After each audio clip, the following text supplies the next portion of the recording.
Steve and Jill here. Hi. Welcome to the Land Academy Show, entertaining land investment talk. I'm Stephen Jack Butella. And I am Jill DeWitt, broadcasting from sunny Southern California. Today, Jill and I talk about why land flipping education is so imperative to succeed. It already sounds like we're going to talk about it. This is a one big half-hour commercial for our crap, It's not. It's never a commercial. No, I think we're going to talk more about education, period. I mean, it doesn't really matter what it is. Just get educated is the whole point. Exactly. It doesn't have to be from us. No. You want to roll us in? That's fine. If you don't, you don't. Exactly. Cool. Don't ask your spouse. That's for sure. Anyway, before we get into it, let's take a question posted by one of our members on the landacademy.com online community. It's free. Okay. Joshua asks, we are relatively new to the business and potentially overcautious. Good. That's a good place to be. But this wholesale deal looks suspiciously like a potential fraud. Not accusing anyone, just our thoughts in parentheses. Good. Here are a few questions we have for the group. Are we completely off base here? 1. 2, what do you typically require from the seller when purchasing a wholesale property, specifically one that is under $5,000 and you would not get title insurance? Some of our thoughts were to have a signed contract, only send payment once the deed is recorded, and possibly ask to see the articles of incorporation and make sure the person trying to sell the land is legally allowed to. 3, are there certain red flags that you look for when doing business with other land investors? Thanks for any input. This is funny. You want to answer? Go for it. You want to start? You start. So, first of all, there needs to be some trust. I can tell you that we have not gotten stung like you're referring to in all the almost 16,000 deals we've done. And here's why. Some of it's a feeling. So if you're dealing with a person that's nowhere on the internet, they don't have a website, you found them in a Craigslist or classified ads or something, and it's just not clicking with you, don't do the deal. And I know that sounds like a silly answer, but it's true. Mm-hmm. Make sure that all the stuff ties. So you're going to go to the county website and see who owns the property. If they own the property, then that's good. If it's in an LLC, that's great. Ask for the LLC documents or look them up online. 9 times out of 10, you can really quickly see who the managing member is and see if it's the person that you're talking to on the phone. If you want to go crazy, start looking these people up on Facebook. Mm-hmm. Who are you talking to? They have a Facebook account?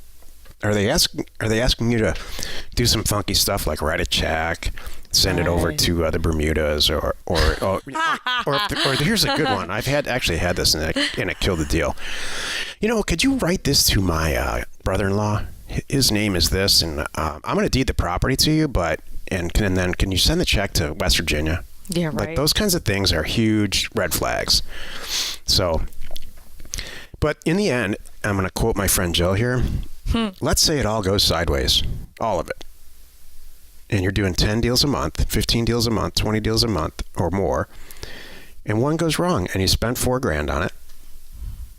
Is it the end of the world? No. That you lost $4,000 and you're making hordes of money over here. Exactly. You won't do that again. Right. That's for sure.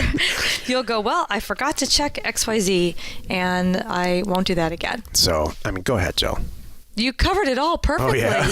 No, it was great. I don't really have anything to add. I will say this, this business of signed contracts and get people to sign. The fact is, if somebody takes you $4,000, let's say, and they have a signed contract and everything's, the T's are crossed and the I's are dotted, are you going to sue them? No, you're really not. What you're going to do is just keep moving forward on the other land deals to make up for it. Right. The bottom line is that, Joshua, the fact that you put this in here tells me you shouldn't do the deal. Yeah, or if he's so brand new and it's in an LLC. Okay, that makes sense. But right. Yeah. I had somebody one time, this is a lot of years ago, forge my name because I owned so much property in one subdivision, or not one subdivision, but one county. And somebody just deeded a bunch of property themselves. Unfortunately, the recorder realized the signature wasn't right. Right.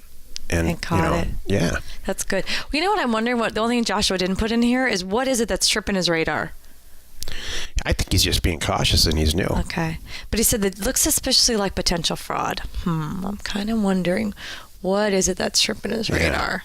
There may be something. Obviously, whoever received the letter called you. Yeah.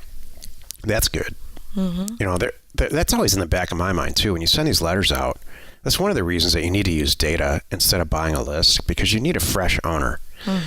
So you could do all the research you want on the planet, and if somebody sold the property and deeded it 1 minute before they got your letter and they called you, you're not going to catch that. A title agent wouldn't even catch that. Right. You know what's so cool about this? This is like kind of along what you're saying. When these calls come in, the minute they come in, not to plug Parcel Fact, but I am going to plug Parcel Fact. Our site is here to solve this. We have a site called parcelfact.com, and it's so easy. When this call comes in, right as you're talking to the person on the phone, Joshua, pop in the APN, look it up, and double check who you're talking to right then. Yeah, that's right. And then look at the property right then. That's how we do it. Yeah, you could start making decisions right then. You know, do you even want it at this point? Are you going to go down that path and research all this now further? I mean, 30 seconds will save you hours. In 30 seconds, you can tell from Parcel Fact, which is free, by the way, to our members, where the property is. You get 5 or 6 maps. You get to see if there's road access. There's a ton of research you can do, like Jill said, in 30 seconds. Who owns it? What the taxes what are. What was recorded. All of it. You can see the type of what deed it's it zoned, was. how large it is. You can often see the purchase price, what they paid, the date they paid it. It's made to awesome. make your life easy. Legal description. It's all right there. So in a perfect world, when this guy called you back, you would pull it up on Parcel Fact, you'd look at the actual property and say, yeah, it's actually worth it for me to continue forward on this thing because it actually is a good property for the right price. Check, number 1. Number 2, he says his name's John Smith, and he owns a company called Smith LLC in Nevada. Does it say that on Parcel Fact? Does the owner? Oh, yeah, check, it does. It says that. Okay, next step. And that's what that's designed for. And I just did it in real time. It's literally that fast. Exactly. And you just need an APN and a state county. So if those things pass your tests, and then he's sitting, and then you maybe do a quick Google search and find out, especially if it's in a land business, find out that he's got a website and he's maybe he's active in some Facebook groups. That would make me feel really good. Totally. Yep. Awesome. Today's topic: why land flipping education is imperative to succeed. That we just talked about. We just educated. We just did it. Yep. This is the meat of the show. Jill, what do you think? I mean, why is education so important in anything? Let me back up and ask you this question, Stephen. Could you imagine, let's see, you started in 90 whatever. Let's just say let's call 99. We'll split for hairs. Imagine in 99, you're just kind of figuring out this thing, and then 1 year later, you found us. Where do you think you'd be right now? I'd be, I don't know. Could you imagine? No, I can't. Back when you were putting this all together and just kind of realizing, hey, there's money to be made here in this land thing. Everybody's worried about this. But wow, there's a little untapped market called land flipping where I don't even have to do anything. And then you found someone that's been successfully doing it for years. And they can teach you in a weekend everything you need to know. Yeah, it'd be pretty Where cool. would you be right now? You would be, I don't even want to know. I mean, we wouldn't have any more money, if that's what you mean. And would I be doing this show? Probably. I'd probably be helping other people. You would have had the same amount of money, but a lot here's what would faster. The things that happened between then and now would be a heck of a lot different. You know, we developed these tools from the ground up, mostly by failing and then redoing it and failing and redoing it. So we could have skipped all that. Here's what I think would, to directly answer your question. The most successful people that are members and that we are aware of are people who take our stuff and then they redevelop it for themselves. They find some little crazy niche in some place, like in, I don't know, just for example, Montana or someplace in California, and they subdivide property and kill it. We would have, if I knew about us back in the late 90s or early 2000s, that's what would have happened.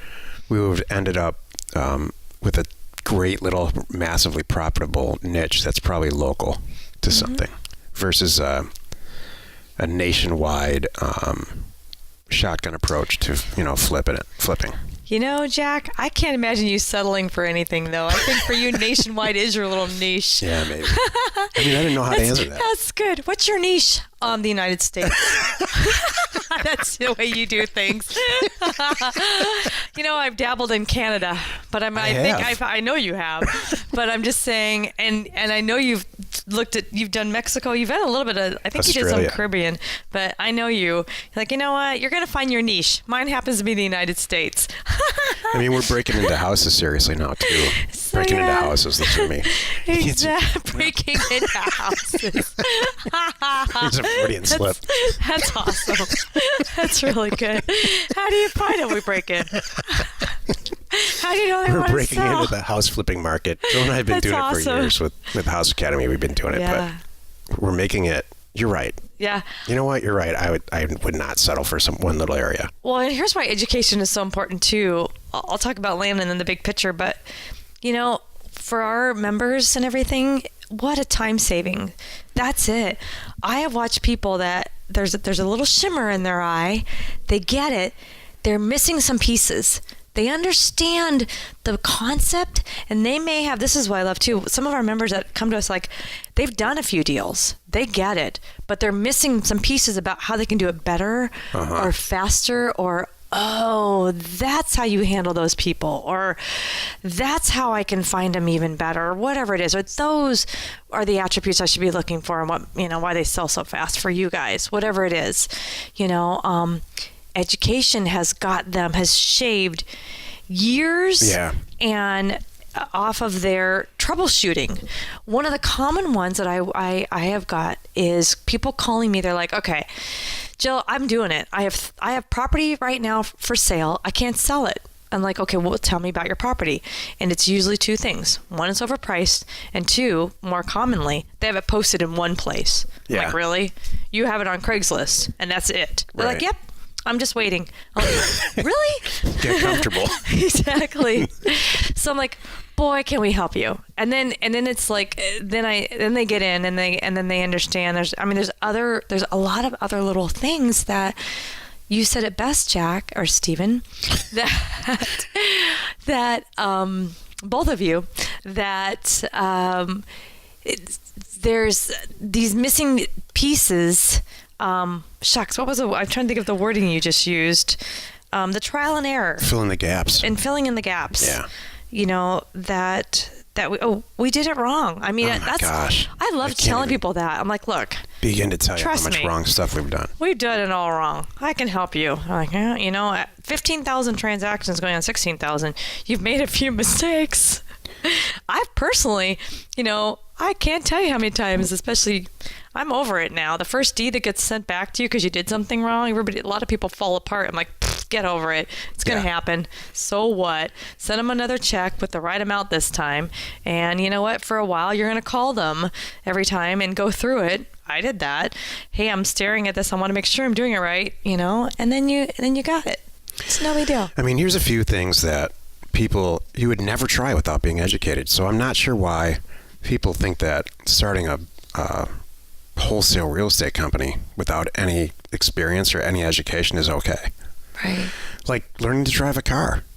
You'd never send your kids out with the keys and go, say, you know good what? luck. Teach yourself. Wouldn't that be hilarious? I mean, maybe there's some kids that actually deserve that, but you know, it's insane. How about like anything in healthcare? You have to go through any kind of healthcare career, even at rock bottom. Nursing assistant, you know, from a rank standpoint, there's a lot of education that goes on. And then not only classroom education, but hands-on experience with somebody standing right next to you teaching you how to do it. Well, I was listening to a whole thing the other day in the car about franchises.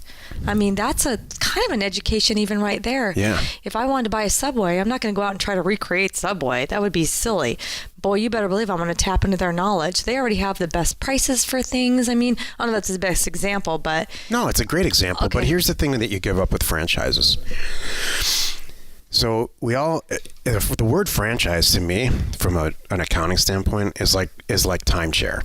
I mean, it's immediately negative. It's immediately like, hey, let's take a great thing like owning a company and make it like a pile of crap. Let's take a great thing about owning a piece of real estate, even like resort real estate, and make it a pile of crap with the timeshare. Let's just dilute it all and kill it and just beat it till its death. And sell every last little fraction. And it's called fractional ownership, by the way, for a reason. Sure.